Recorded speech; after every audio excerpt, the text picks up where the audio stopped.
Jangan lupa kalau datang ke TRX nak shopping-shopping ni, singgahlah ke D1, restoran baru saya.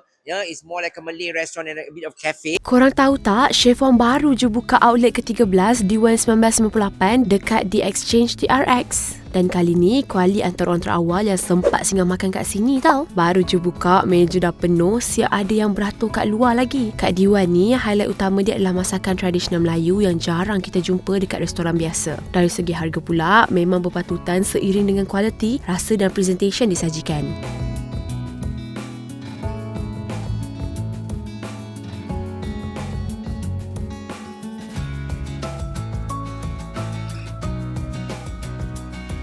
Kadang-kadang orang ada tegur saya, kenapa dah Chef Wan cucuk udang sampai 30 lebih mahal, orang komplain kan. Kononnya tidak bandingkan cucuk udang I dengan cucuk udang kat warung. Ada, kau fikirlah, udang kita letak sampai 8-10 atas cucuk udang sebesar yang amat ya. Muka kau pun kecil lagi, sebesar macam the flying saucer ni, kau nak komplain. Ni pinggan aku ni besar cucuk udang, kau kan? Kecil sikit lah kan. Kau nak bandingkan cucuk udang kecil dulu kat tepung ni dalam tak ada apa benda kan. Apa pun tak ada, kadang udang pun tak jumpa, sayur pun tak ada, tepung aja.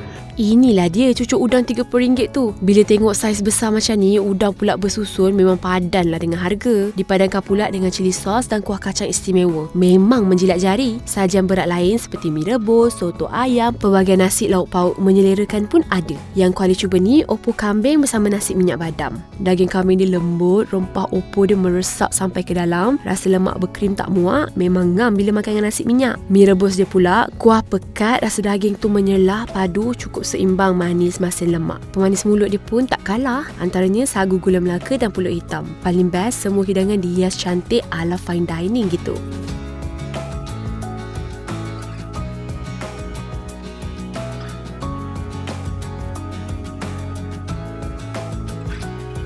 Dah kenyang, basahkanlah pula tekak dengan pelbagai minuman segar dan refreshing. Tengok presentation dia, rasa sayang pula nak minum. Overall, pengalaman makan dekat D1 1958 ni memang tip top. Apa lagi? Melah singgah makan.